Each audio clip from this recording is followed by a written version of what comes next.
मसीह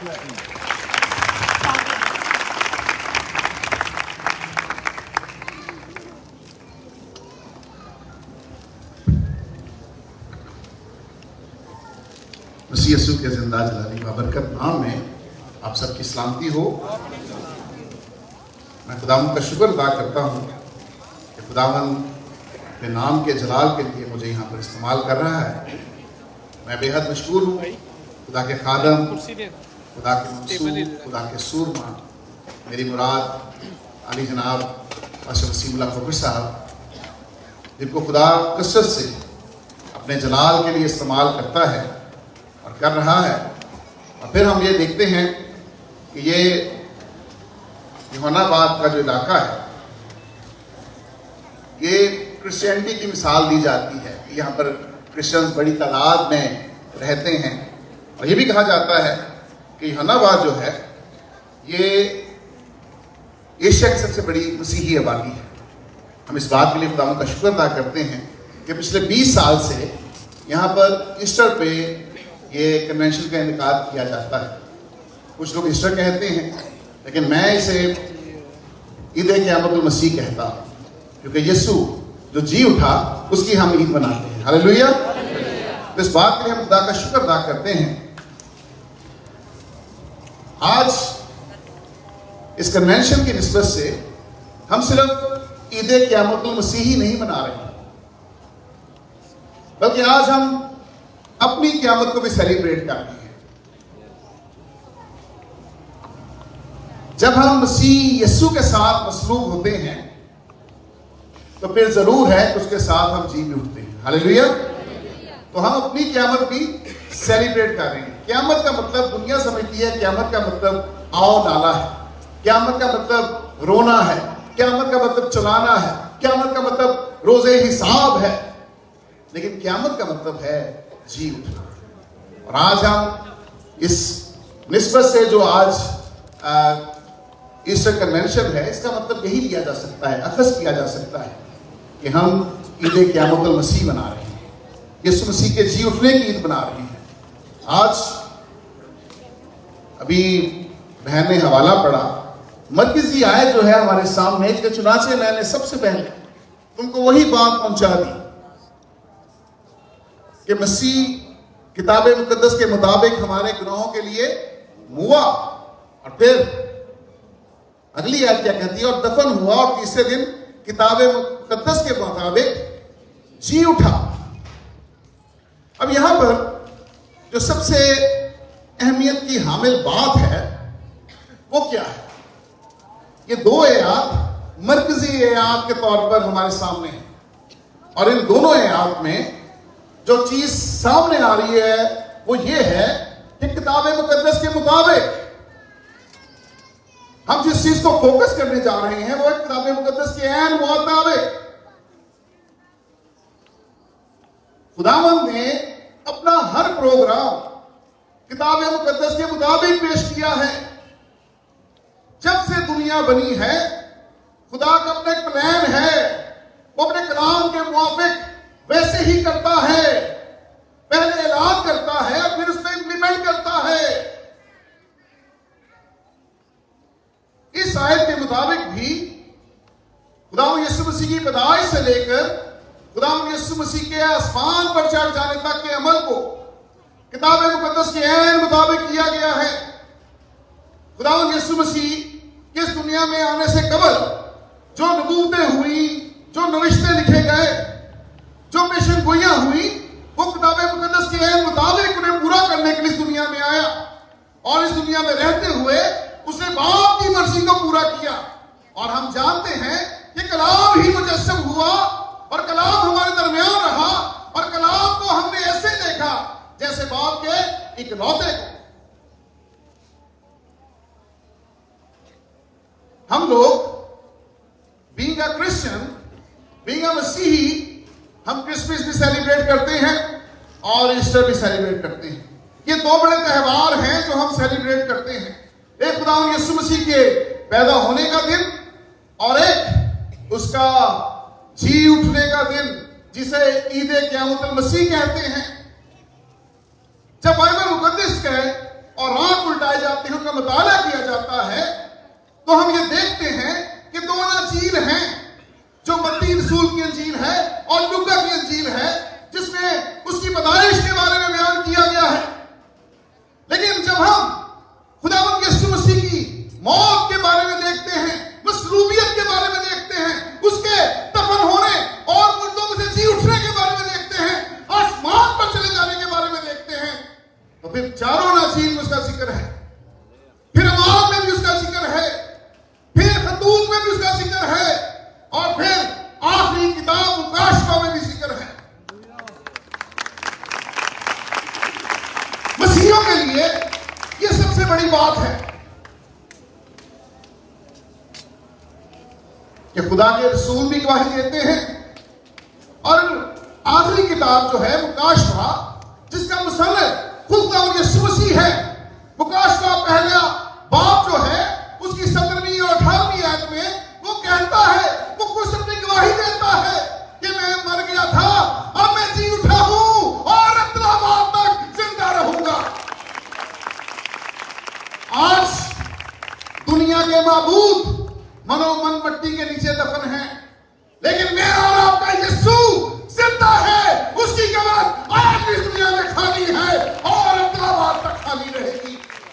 लोग आज भी जाते हैं, यरूशलेम में जाते हैं, देखते हैं सारी कब्रों में लोग पड़े हैं, लेकिन एक ही कब्र इस दुनिया में खाली है, और वो मेरे और आपके प्यारे महबूब यीशु मसीह की कब्र है। खुदावंद जो कुछ करता है किताब मुकद्दस के मुताबिक करता है। उसकी पहले आमदसानी हुई तो जो कुछ भी उसने तमाम किया, खत्म किया, तकमील किया, वो किताब मुकद्दस के मुताबिक था। अब जब उसकी दूसरी आमदसानी की हम तलाशी है, तो हम जानते हैं कि वो हर काम जो करेगा वो किताब मुकद्दस के मुताबिक ही करेगा। जो कुछ किताब मुकद्दस में लिखा है वो ही करेगा। किताब मुकद्दस के अलावा वो कुछ नहीं करता।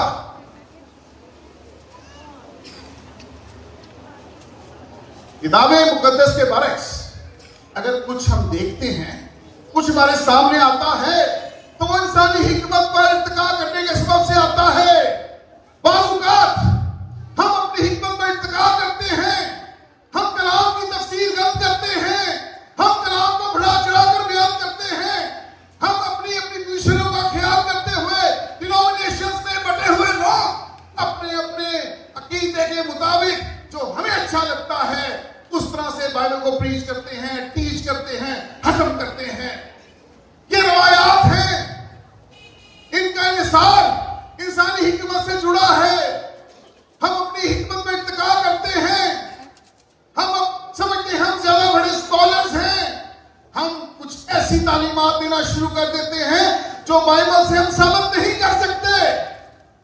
उससे क्या होता है कि हम लोगों के कान काटना शुरू कर देते हैं, गलत तालीम की तलवार से लोगों के कान काटना शुरू कर देते हैं।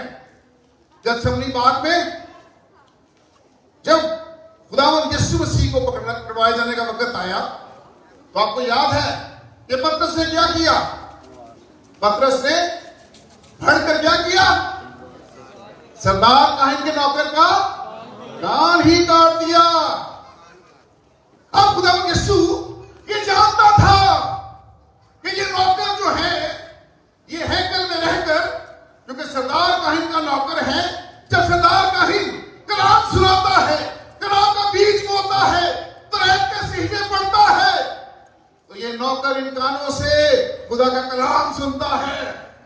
कलाम सुनने के लिए कान का होना जरूरी है। इसलिए कहा गया है जिसके कान हो वो सुने के रूप नीसियों से क्या फरमाता है। पतरस ने जैसे ही वो कान काटा, मसीह यीशु ने दोबारा वो कान जोड़ दिया। आज बहुत से लोग अपनी हिकमत की वजह से अपने अपने फर्जी कवानीन बनाकर गलत तालीम से लोगों के कान काट रहे हैं और सही तालीम लोगों के कानों तक नहीं जा रही। हम कहते हैं कलाम का काल है। कलाम का काल इसलिए है कि हम किताब मुकद्दस के मुताबिक कलाम नहीं सुना रहे। आज वो बीज बोया नहीं जा रहा। आज ऑल्टर से तौबा की मुनादी नहीं की जा रही। आज शिफाएं तो दी जा रही हैं, पेशाब की काम रुक गया है। आज लोग इस बात की है कि फसल बड़ी है, मजदूर थोड़े हैं जो रूहों को बचाने का काम करें। हालेलुया। हर चीज किताब मुकद्दस के ऐन मुताबिक होगी। हालेलुया। हत्ता के रैप्चर जो है जिसका हम इंतजार कर रहे हैं वो भी किताब मुकद्दस के ऐन मुताबिक होगा।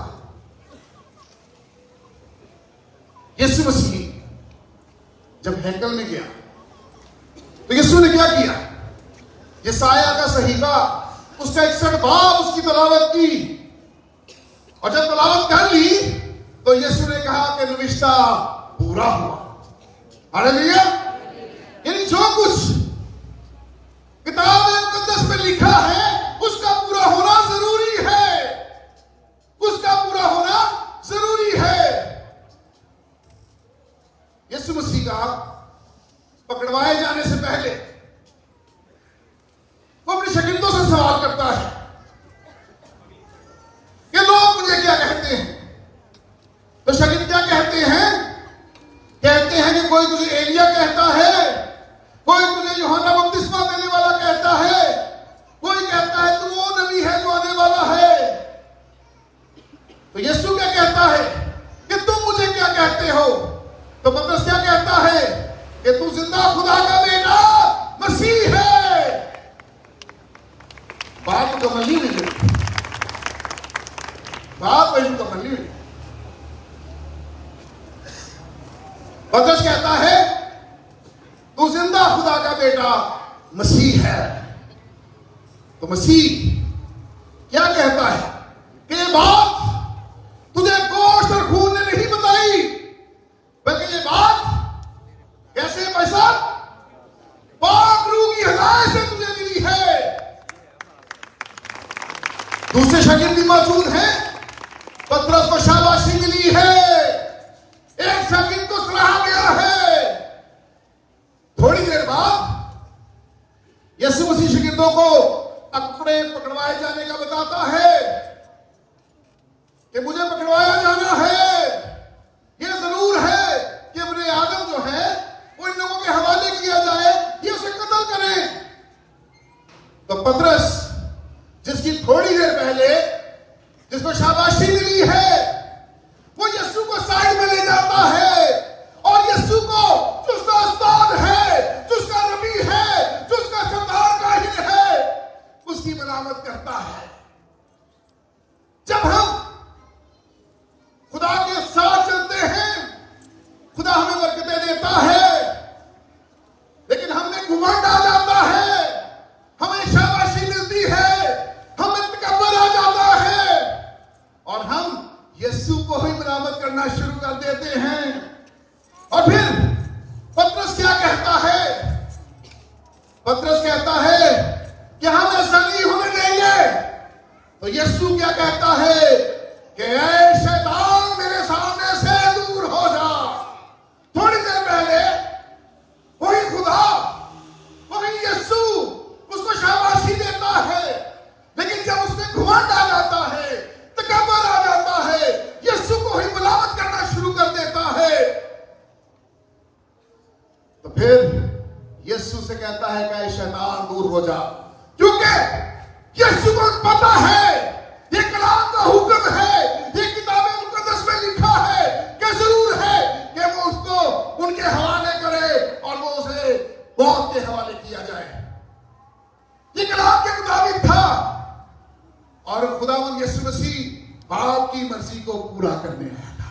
इसलिए उसने कहा कि शैतान मेरे सामने से दूर हो जा, क्योंकि तुझ में शैतान आ गया है। तू कलाम की बात नहीं कर रहा। कलाम की बात यह है कि जरूर है कि इब्ने आदम को मसलूब किया जाए। जो कुछ किताब मुकद्दस में लिखा है यीशु से पूरा करने के लिए आया, वो उनकी हिदायत से आया। और बाजुकात यही होता है हमारे साथ। हम खुदा से प्यार करते हैं, हमारे पास रोया होती है, मुकाशवा होता है, कलाम होता है, हमेशा वाशी मिलती है, लेकिन हमें घमंड आ जाता है, तकब्बर आ जाता है, दूसरे को बर्दाश्त नहीं करते, हसद करना शुरू कर देते हैं, बुगल रखना शुरू करते हैं, ऑल्टर से एक दूसरे को बुरा भला कहना शुरू कर देते हैं। फिर खुदा कहता है शैतान दूर हो जा। ये कलाम की बातें हैं, मैं अपने आप से नहीं कह रहा। मत्ती 16 में आपने पढ़े, आप ये सारा हमारा लिखा है। जो कुछ भी कहो कलाम के मुताबिक कहो। यहां पे मर्जी आए जब मुझे भेजी भाई साहब ने, तो उसमें सबसे बड़ी इंपॉर्टेंट बात थी, आज हम क़यामत मसीह तो मना रहे हैं, लेकिन सबसे बड़ी बात कि हर शय किताबे मुकद्दस के मुताबिक है। हालेलुया। हमारी गुफ्तगू एज अ मसीही, एज अ चर्च, हमारी गुफ्तगू, हमारा मेल जोल, हमारा उठना बैठना चलना फिरना कलाम के मुताबिक ही होना चाहिए। अगर हम अपने आप को मसीही कहते हैं तो हर शय कलाम के मुताबिक ही होनी चाहिए।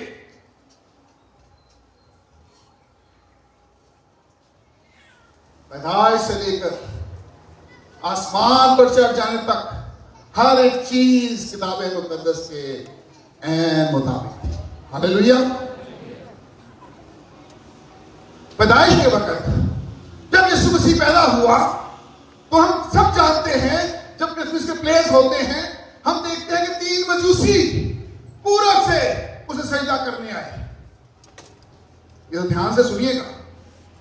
हम सब ड्रामे तो देखते हैं, पढ़ते भी हैं, टैब्लोज भी होते हैं, सब कुछ, लेकिन वो 3 मजूसी वो अपनी हिकमत पर इत्तका करते थे, आलिम थे, इनमें नजूम रखते थे, इनमें फल्कियात के माहिर थे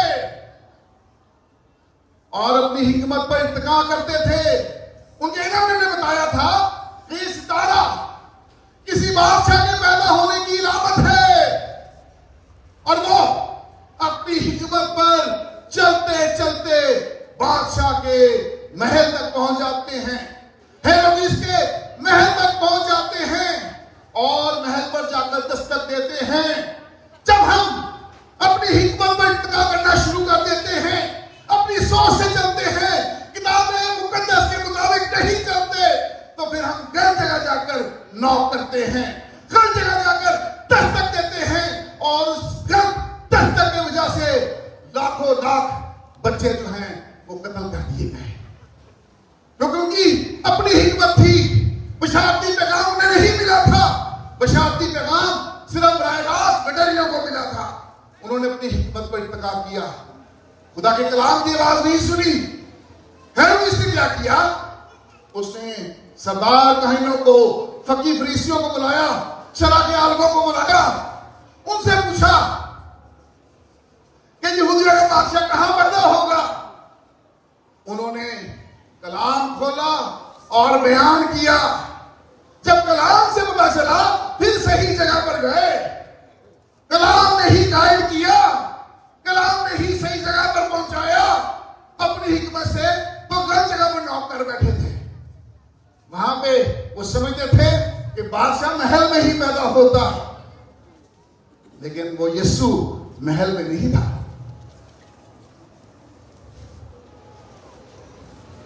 मेरे साथ एक हवाला निकालें प्लीज। पहला तसल्लीकियों उसका 4 बाब 13वीं आयत से 16वीं आयत तक है। पहला तसल्लीकियों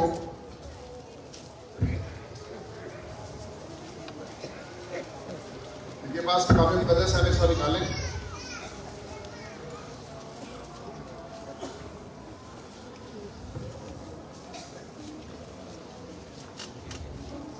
यहां यूं मरकूम है 13वीं आयत से 16वीं आयत तक। पहला तसल्लीकियों 4 13वीं आयत से पढ़ रहा हूं। ऐ भाइयों, हम नहीं चाहते जो सोते हैं उनकी बाबत तुम ना वाकिफ रहो, ताकि औरों की मानत जो ना उम्मीद हैं गम न करो, क्योंकि जब हमें यकीन है कि यीशु मर गया और जी उठा, तो इसी तरह खुदा उनको भी जो सो गए हैं यीशु के वसीला से उसके साथ ले आएगा।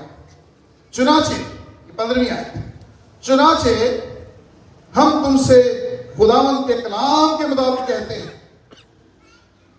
हम तुमसे खुदावंद के कलाम के मुताबिक कहते हैं। अब कुछ ऐसी चीजें हैं जब हम खुदावंद के कलाम के मुताबिक हर जगह पे पढ़ रहे हैं, तो फिर जरूर है कि हम भी उन तालीमात पर अमल करें जो कलाम मुकद्दस के मुताबिक है। अभी हमने 40 रोजे रखे, ये वो रवायात हैं जिनका जिक्र बाइबल में तो नहीं, लेकिन हमने एक नज़्म नुस्ख के साथ जिंदगी गुजारने का असूल अदा किया और उन रवायात पर अमल करते हुए हम रोजों में ठहरते हैं। आज रवायात क्या है इंसानों की? खुदा की बादशाहत में हमने अपनी अपनी बादशाहत कायम कर ली है। आज कलीसियाओं में इजाजत देती है मर्द मर्द से शादी कर सकता है, औरत कहानत कर सकती है। ये रवायात हैं, कलाम मुकद्दस के मुताबिक इनका कोई वजूद नहीं है। हम रवायात के मुताबिक जिंदगी बसर कर रहे हैं। 30वीं सदी में जब रोमन गवर्नमेंट ने मसीहत को सरकारी मजहब डिक्लेयर किया था, रियासती मजहब डिक्लेयर किया था, तो बहुत से मज़ाहब, बहुत से फिरके, बहुत से लोग, बहुत से कीदे रखने वाले आहिस्ता आहिस्ता उसमें शामिल होते गए। और 325वीं ईस्वी में नकाया की मजलिस का ऐलान किया गया, ये तमाम नस्ल नुस्ख बनाए गए। 7वीं सदी में पोप गैगरी ने ये रोजों की बुनियाद रखी, जो कि बाबली अकीदे के लोग भी हम भी शामिल हो गए उस वक्त। और ये रसूमात उनकी थी, 40 दिन का सोम वो मनाते थे, रोजे रखते थे, और वो रवायात चलनी शुरू हो गई। लेकिन हमने ये देखना है कि वो चीज जो किताब मुकद्दस के ऐन मुआफिक हो। हालेलुया।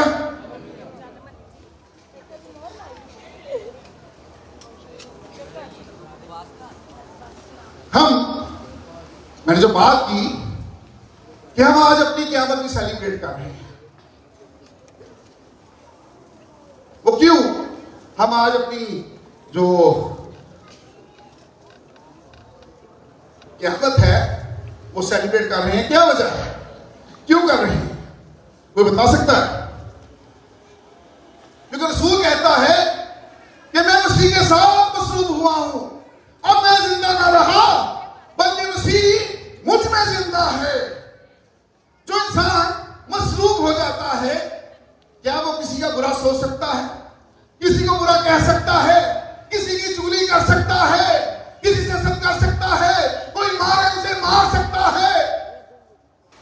तो हम कैसे मसरूफ हो गए हैं उसके साथ? क्या क्राइटेरिया है? कौन बता सकता है? ये कागज है, ये समझ लीजिए मैं हूं, मैंने इसको इस बाइबल के पन्नों में शामिल कर दिया है, इस कागज को इस बाइबल के पन्नों में शामिल कर दिया है। अब कलाम जो है वो कलाम यीशु मसीह है, कलाम भी मुजस्सम हुआ है यूहन्ना पहले बाब की पहली आयत के मुताबिक। कलाम में जब मुझको शामिल कर दिया गया तो मैं यीशु में शामिल हो गया, तो जब यीशु मसरूफ हुआ तो मैं भी उसके साथ ही मसरूफ हो गया। जब उसके हाथों में कील ठोके गए तो मेरे हाथों में भी ठोके गए। जब उसको कब्र में रखा गया तो मुझे भी रखा गया। जब वो जी उठा तो मैं भी उसके साथ जी उठा। और वो कहता है कि जहां मैं हूं वहां तुम भी हो गए। हालेलुया। जब खुदा का खादिम कब्र की इलाफ गिरा जाता है, वो हमें कब्र में उतारता है और फिर जिंदा करता है। हम उसके साथ मरते हैं, उसके साथ ही जी उठते हैं। हालेलुया।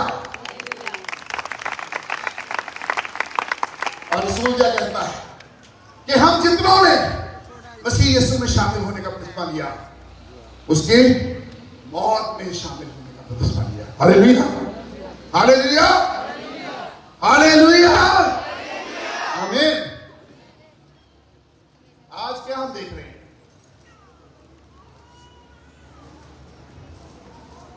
आज जो कुछ होता हम देख रहे हैं वो कलाम मुकद्दस के मुताबिक है। हम देख रहे हैं बनी इस्राएल की बहाली हो रही है, कलीसिया की बहाली हो रही है।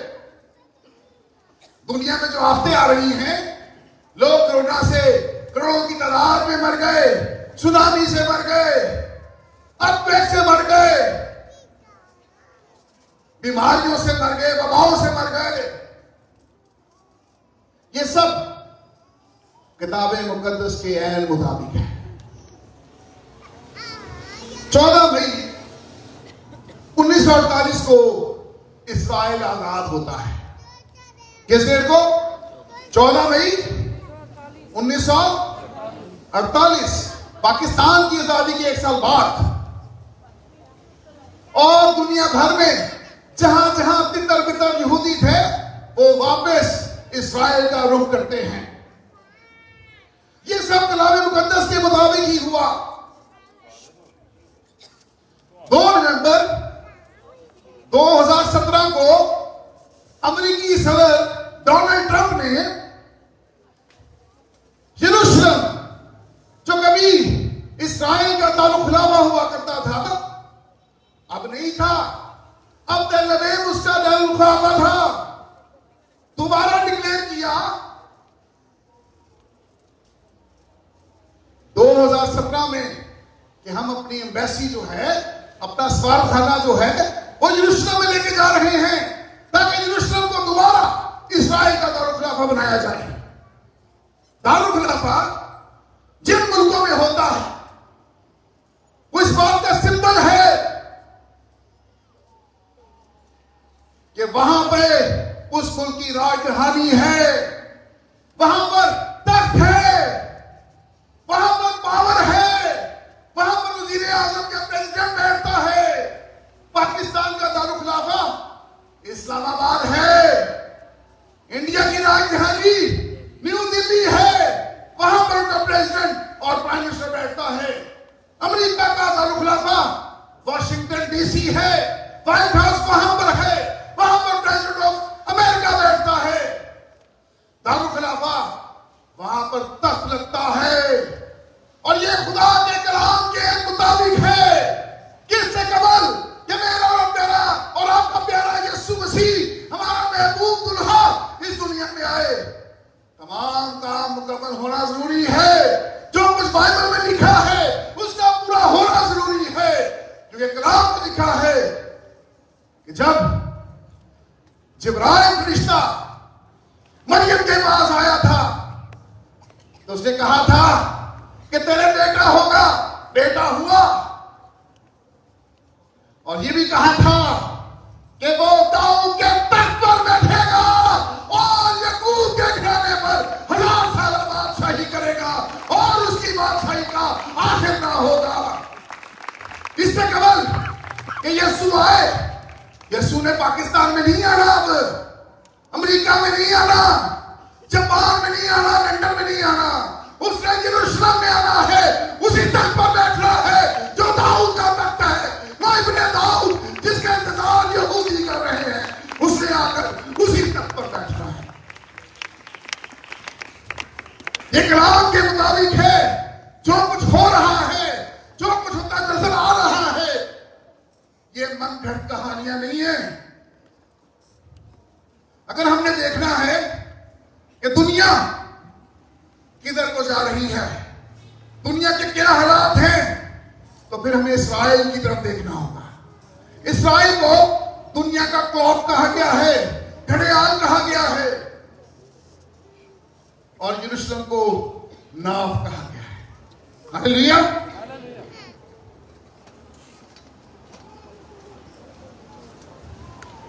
यहूदियों के साथ खुदावंद के जमीनी वादे हैं, उनकी तकमील के लिए उसने आना है। आपके और हमारे साथ उसके आसमानी वादे हैं। ये हमारे लिए बड़ी खुशी की बात है। वो आज भी यहूदा के पकड़ के इंतजार कर रहे हैं, लेकिन हमारी नजर में अब वो बर्रा है जो मेरे और आपके गुनाहों के लिए कुर्बान हो गया।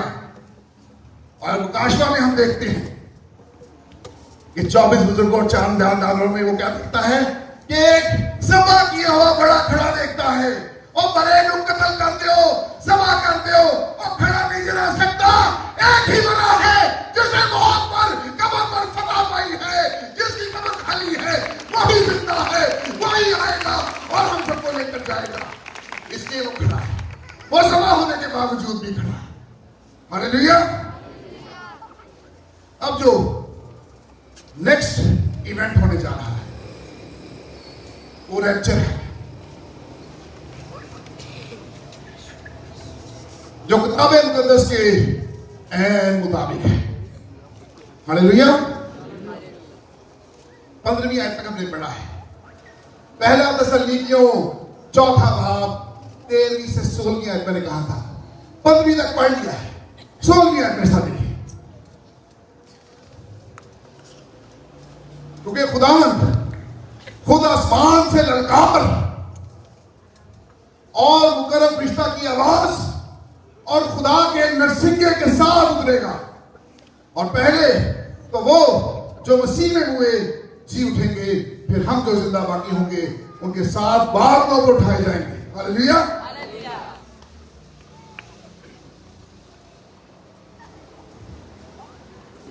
जो खुदा का कलाम है वो जिस काम के लिए भेजा जाता है सिर्फ कबल किए बगैर वापस नहीं जाता, बेतासीर वापस नहीं जाता। खुदा ने अपने कलाम को यीशु मसीह कलमा खुदा है, खुदा के मुंह से निकला हुआ कलमा है जो मुजस्सम हुआ है, जो इकलौता है, जब उसको हमारे दरमियान भेजा ताकि वो तमाम चीजें मुकम्मल हो, वो रिश्ते, वो पेशेंट गोइयां, वो हर बात, और जो इंसान और खुदा के दरमियान एक लकीर आ गई थी, एक जुदाई आ गई थी, उसे दूर करने के लिए उसे अपने इकलौते बेटे को भेजना पड़ा। हम इस बात के लिए खुदा का शुक्र अदा करते हैं। और यीशु मसीह ने जब बुलंद आवाज से पुकार कर कहा तमाम हुआ, तो तमाम रिश्ते पूरे हुए, तमाम रिश्ते पूरे हुए। और लिखा है कि जब उसने कहा तमाम हुआ तो कब्रें खुल गई। एक मिसाल देकर अपनी बात को वाइंड अप करूंगा। यूसुफ, सब यूसुफ के बारे में जानते हैं। यूसुफ एक नबी था, और नबी के बारे में क्या कहा जाता है? नबी के पास अंबियाना आंखें होती हैं, नबी आने वाले वक्त को देख सकता है, उसे पता चल जाता है कि आने वाले वक्त में क्या होने वाला है। यूसुफ को पता था कि एक दिन आएगा जब हमारा फिदिया दिया जाएगा, जब यीशु आएगा, हमारे गुनाहों की माफी होगी, हमारा कफारा अदा होगा। और जहां पर दूसरे मुकस्सिर जी उठेंगे, मैं भी जी उठूंगा। तो उसने क्या वसीयत की? उसने वसीयत की कि मेरी हड्डियों को मिस्र में दफन ना करना, बल्कि मुआदा के मुल्क में, प्रॉमिस लैंड में से जाकर दफन करना। और 40 साल तक यूसुफ के ताबूत को उसके घराने के लोग बियाबान में लिए फिरे। 40 साल तक, जब तक बनी इस्राएल कौम बियाबान में भटकती रही, उसका ताबूत उनके साथ था। मिस्र में मेरा जाना हुआ है, मैंने म्यूजियम भी किया हूं, वहां में देखा है फराउन की जो हड्डियां हैं वो भी मौजूद हैं, उसकी बॉडी भी मौजूद है। मिस्री लोग क्या करते थे? वो लाश को मसाला जात लगाते थे, लाश को प्रिजर्व करते थे, वो अपनी लाशों की हिफाजत करते थे। क्योंकि यूसुफ भी हाकिम था, हो सकता है कि उसकी लाश को भी प्रिजर्व किया गया हो, मसाला जात लगाए गए हो, और 40 बरस तक उसकी हड्डियां जिस ताबूत में थी, उसके लौकीन उसे बियाबान में लिए घूमते फिरते रहे। और फिर उसे ले जाकर वादा के मुल्क में, उस प्रॉमिस लैंड में उसे दफन किया। और जब मेरा ईमान है, यीशु ने मेरे और आपके गुनाहों के लिए जब कफारा दिया, फिदिया दिया और मुलाकात से कहा तमाम हुआ, तो तमाम जब खुल गई, उसमें मुकद्दस जी उठे। हो सकता है उनको तस्वीर में यूसुफ भी जी उठा हो। तो उसका ईमान था, वो ईमान की जंग लड़ रहा था। नबी होने के हवाले से उसे पता था। चर्च, खुदा यीशु मसीह की आमद के लिए हम सब तैयार हैं। हमारे गुनाहों के लिए माफी के लिए उसने कफारा दे दिया। किताब मुकद्दस में लिखा है, और किताब मुकद्दस में ही लिखा है कि वो फिर आ रहा है। जो हाना हमने पढ़ा, जब वो ललकार के साथ आएगा, पहले उसने ललकारा और कहा तमाम हुआ, कब्रें खुल गई।